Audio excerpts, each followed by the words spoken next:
Hoje nós tivemos duas questões importantes que eu quero abordar para você. A primeira é mais um caso de corrupção dentro do governo Bolsonaro. Nós tivemos ali o Ministério Público Federal, que acabou denunciando o Silvinei Vasquez, junto com ele mais 7, por fraude na compra de chamados caveirões, que são meio que uns caminhões blindados, ou enfim, meio que uns tanques blindados. Eles foram fraudados na compra, é uma corrupção de milhões, tá? E isso aconteceu dentro da Polícia Rodoviária Federal. O Silvinei Vasquez, ele também tem aquela situação de, no dia, né, das eleições, ele ter segurado pessoas, especialmente em áreas onde o Lula tinha mais votos, ele não permitiu que essas pessoas votassem. Então nós estamos falando aqui de um sujeito que claramente a gente pode colocar aqui, é um sujeito com um comportamento criminoso. A gente está aqui vendo essa denúncia do Ministério Público e, se for confirmada, é bandido, bandidão. Coisa que muitas pessoas já estão, sabe, certas de que nós estamos falando de um bandido. Uma outra questão foi essa reunião dos motoristas de aplicativo. Na verdade, é uma reunião que foi feita, uma audiência pública que foi feita lá na Câmara, e você vai observar que esse tema ele está tomado pela extrema-direita. Os bolsonaristas tomaram esse tema para eles e, de certa forma, isso está criando uma situação completamente, assim, sem sentido nessa história. Chega a assustar de ver o quanto que boa parte dos motoristas de aplicativo estão envolvidos num discurso de mentira, de fake news, de enganação. E agora, nós estamos vendo motoristas de aplicativo fazendo um trabalho para grandes conglomerados aí dos chamados algoritmos, né, que são essas empresas, Uber, essas empresas, né, que acabam sendo as detentoras dos aplicativos, e eles estão defendendo essas empresas. E não é indiretamente, não, é diretamente. Eu vou começar com esse assunto do Silvinei Vasquez, só que antes pedindo para você dar o like no vídeo, só lembrando, por favor, dê o like aqui no vídeo, se inscreva no canal, dê essa força pra gente, dá essa moralzinha, especialmente se não é a primeira vez que você tá conosco. Se inscreva no canal. Daqui a pouquinho, no final do vídeo, aquele recado especial para você trabalhar aqui no Brasil, ganhar em dólar, bem bacana também. Acompanhe o vídeo até o final. Eu vou trazer aqui para você essa reportagem do UOL que diz o seguinte: Ministério Público Federal denuncia ex-diretor da Polícia Rodoviária Federal, Silvinei Vasquez, por fraude licitatória. Tá? E aqui as coisas são assustadoras. É a fraude na compra de 15 blindados por 13 milhões de reais. O caso investiga a compra dos chamados caveirões da Combate Arma para a Polícia Rodoviária Federal. O dono da empresa, o Maurício Junot, também foi denunciado e alvo de um pedido de prisão preventiva, assim como seu filho Cauê da Glória Gonzaga Janot. Maurício Janot, bolsonarista, assim, doente, tá? Importante frisar isso aqui e reforçar. Chefe de gabinete de Anderson Torres também é denunciado. O Antônio Ramírez Lorenzo foi chefe de gabinete, ministro da Justiça e Segurança Pública do governo Bolsonaro. O Torres ficou preso por 4 meses esse ano e ele responde por suspeita de conivência e omissão com os atos do 8 de janeiro, quando era secretário de Segurança Pública do Distrito Federal. Aqui nós temos o seguinte: os veículos da Combate Arma falharam em testes balísticos do Exército. E aqui, gente, isso aqui é muito grave, tá? Porque isso daqui coloca em risco a vida dos profissionais, que no caso aqui são os profissionais de segurança, que vão estar lá dentro. Eles deveriam estar protegidos, né, pelos veículos, mas na verdade eles vão ser mortos se eles utilizarem esses veículos. Então já é uma coisa muito complicada. A empresa também não tem histórico na produção de veículos blindados, ganhou licitações, recebeu pagamentos do governo federal de 2020 a 2022. E aqui, olha só,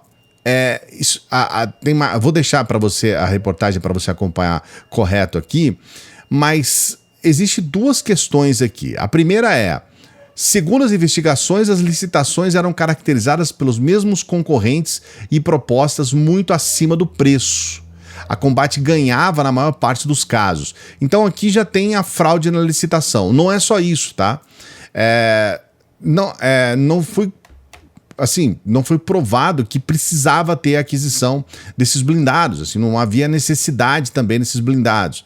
Uma outra questão: mais aqui abaixo, dentre as transações suspeitas, houve pagamentos realizados em favor de Antônio Ramires Lorenzo, de empresa de consultoria administrada por ele, o que é uma coisa completamente sem sentido, né? A empresa pagando diretamente para ele. Aí também temos uma situação, né? A empresa ela só passa a existir depois que o Sidney Vasquez vai para a PRF, né? Para a Polícia Rodoviária Federal. É outra questão também, porque ela começa quando ele entra na Polícia Rodoviária Federal e ela acaba. A empresa encerrou as atividades no primeiro semestre de 2023. Só existiu para roubar. Então, assim, eu vou deixar a reportagem completa aqui para você acompanhar, mas aqui nós temos realmente um problema, tá? Muito provavelmente enfiar a mão em milhões de reais e são pessoas ligadas diretamente a Bolsonaro e ao bolsonarismo e, logicamente, ao governo Bolsonaro.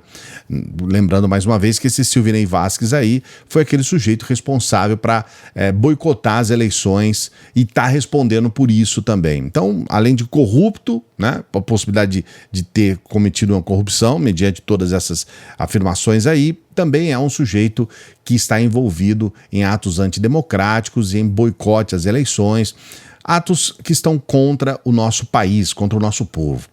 Um outro assunto que eu queria abordar com você é exatamente essa situação dessa audiência que nós tivemos hoje.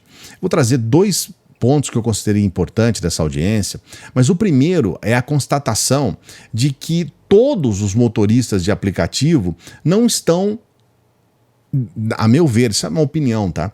Não estão corretamente informados a respeito do que de fato está acontecendo. E eu vou começar aqui com a fala da presidente do sindicato. Você vai perceber que eles interrompem ela o tempo todo. É uma série de interrupções ali. Ela tenta explicar as questões de maneira objetiva sobre a necessidade da regulamentação de uma profissão. Então, o ponto principal dessa história toda, os motoristas de aplicativo não têm uma profissão. A profissão deles não existe. Não existe profissão motorista de aplicativo. Então eles estão invisíveis perante a sociedade. Eles não existem. Eles não são considerados trabalhadores. Não existe regulamentação. Então a primeira luta é regulamentar a profissão. Porque a partir do momento que você regulamenta a profissão, você consegue trazer uma série de questões de políticas públicas voltadas para essa profissão. Então assim, eles não estão querendo nem sequer isso. Eles só querem ser MEI e estarem associados a um grande grupo aí de algoritmo. Ah, são vários, a gente está falando do Uber, mas o Uber é o principal, mas tem dezenas aí. Eles só querem isso. E com isso eles fortalecem apenas aqueles que detêm todo, assim, só por ter um aplicativo, só por ter inventado um algoritmo, eles detêm, na verdade, esse pessoal das grandes empresas, detém todo o grosso mesmo, o principal daquilo que é o trabalho, o suor daquelas pessoas que são os profissionais lá na ponta, que tem que ter o carro, que tem que ter o tempo. Então, veja o momento em que falou a presidente do sindicato para você entender como é que estão os ânimos a respeito desse assunto. Primeiro eu quero salientar aqui que não é verdade que os trabalhadores não foram ouvidos, porque... Senhoras... Olha, deixa eu falar uma coisa para vocês, assim. Eu peço às senhoras e aos senhores que a gente respeite todas as intervenções que vão ser feitas. Como eu disse no início do nosso encontro, o que nós estamos buscando aqui é ouvir as mais variadas linhas para, ao final, tirar um encaminhamento que possa, se não ser comum, pelo menos tendo tido a oportunidade de ouvir a todos e a todas. Então, foram feitas audiências públicas estaduais e federais, foram feitas pesquisas, né, em vários órgãos, onde, sim, os trabalhadores foram ouvidos. Inclusive, dentro da própria carteira do trabalho teve pesquisas que foi levado para toda a categoria, e os trabalhadores deram sua opinião, sim, dentro das pesquisas. Então, não é verdade que não foram ouvidos. O piso mínimo salarial, né, que é de 32,10, e que é importante salientar que é um piso mínimo para os trabalhadores, tá? Hoje a gente não tem nenhum, tá?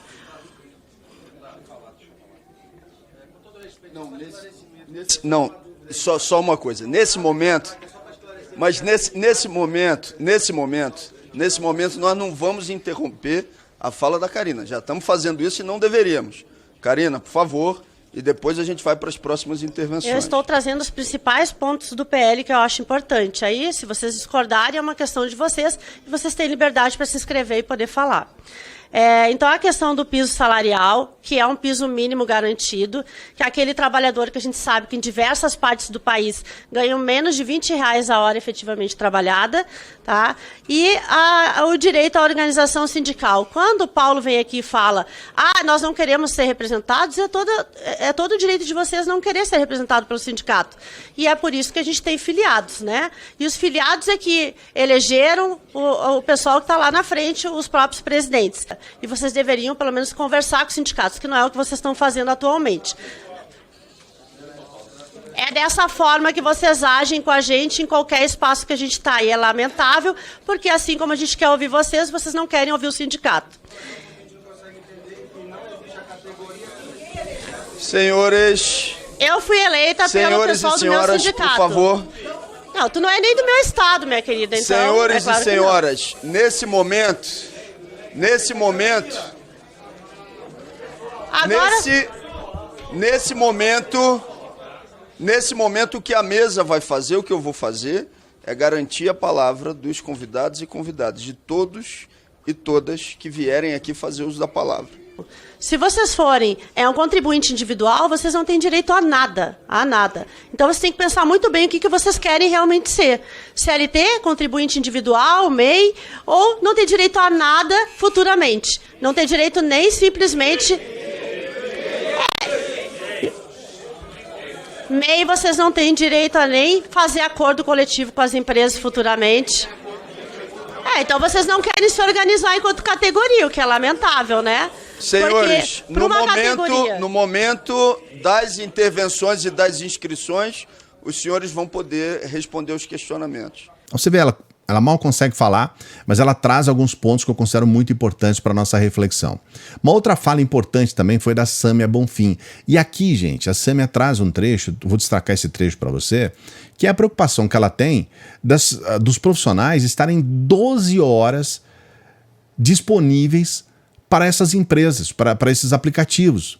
E aí, se realmente abrir essa brecha, ela inclusive deixa claro isso, pode abrir uma brecha para que qualquer outro profissional, para que qualquer outro trabalhador do país tenha abertura para trabalhar 12 horas, do ponto de vista do seu empregador. Então o empregador pode chegar para o cara e falar, a partir de agora é 12 horas de trabalho. Então isso realmente é uma coisa gravíssima, muito séria, que está sendo debatida na base, como a própria Sâmia fala, na base do Fla-Flu. Você é de esquerda, o outro é de direita, você é Bolsonaro, o outro quer taxar. Então, sabe, a coisa tá rasteira. Veja só essa fala da Sâmia para você entender. A gente, com um projeto como esse, acaba criando uma regulamentação que você cria uma nova categoria de trabalho regulamentada. Que na prática você regulamenta que pode haver, sim, reconhecido pelo Estado brasileiro, 12 horas de trabalho. Se hoje a jornada formal é de 44 horas, e eu sempre faço isso, desculpa, derrubei aqui, de 44 horas, você formaliza para, na prática, se são 12 horas por dia, no mínimo. 7 dias por semana, 84 horas por semana.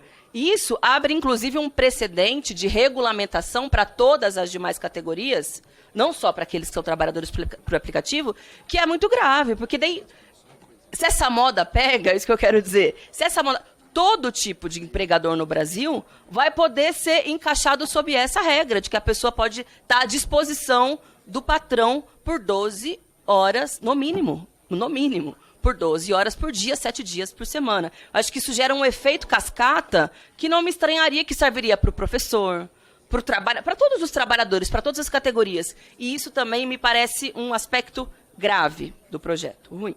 Então é isso, gente. Essa é a reflexão que eu considero importante. Você vê que ela fala claramente sobre essa preocupação, sobre tudo que está envolvido. Hoje, agora, nesse momento, a gente espera que seja modificado isso. Tudo isso tem 30 dias para ser definido a toque de caixa, numa situação que não é possível que isso aconteça. Num primeiro momento, eles estão falando assim, não, tira tudo isso, vai todo mundo ser MEI e esquece tudo, não regulamente a profissão, eles não querem isso. E isso é uma coisa assim terrível para quem é o profissional. Você que é motorista de aplicativo, Você precisa ter uma profissão, não faz sentido motoristas de aplicativo não defenderem que eles tenham uma profissão regulamentada. Então a regulamentação da profissão é o básico do básico, gente. Não tem debate sobre isso, nem deveria ter. Mas, infelizmente, esses políticos da extrema-direita e esses influencers da extrema-direita estão, de certa forma, conversando com os motoristas de aplicativo para convencê-los de abrir mão dos seus próprios direitos. E estão confundindo as coisas. Eu quero que você coloque aqui o que você pensa a respeito disso. Você acha que motoristas de aplicativo devem ou não ter uma profissão regulamentada? Coloque aqui nos comentários. Não se esqueça do like. O like é importante, a sua inscrição no canal é fundamental para o nosso trabalho, muito importante também. E a gente está falando para você, estava falando no começo do vídeo, né? A gente está falando aqui sobre a possibilidade de você trabalhar aqui no Brasil e ganhar em dólar. É um trabalho, como qualquer outro trabalho, tá? E você pode, com certeza, apenas com o seu celular, você pode fazer isso, trabalhar aqui no Brasil, ganhar em dólar. E eu tenho esse primeiro link, é o primeiro comentário fixado aqui para você entrar e ter essa informação. Eu mesmo vou conversar com você, vale a pena, tá? Vale a pena você entender o que é, e aí você vê se é uma coisa que você gosta ou não, que você se identifica ou não. Mas para você saber o que é de graça, você pode entrar nesse primeiro link aqui para você matar a sua curiosidade aí, saber como é. E eu sempre peço para as pessoas que chegam no final dos vídeos para que ajudem o nosso trabalho. Essa ajuda é fundamental para que a gente leve adiante aquilo que a gente desenvolve aqui no canal. Então você pode nos ajudar de várias formas. Você pode ser membro aqui do nosso canal. Está aqui embaixo, só clicar. Seja membro e seja bem-vindo como membro do canal. Você também pode ser um apoiador do nosso Apoia-se. Seja um apoiador do nosso Apoia-se. Dê essa força pra gente. Você também pode nos ajudar com qualquer valor pelo Pix. Sempre lembrando, nosso trabalho é gratuito. Sempre será gratuito, você ajuda só se você quiser e, logicamente, se você puder. Mas a sua ajuda é fundamental para que a gente leve adiante o nosso trabalho, tá bom? Grande abraço, daqui a pouquinho a gente volta.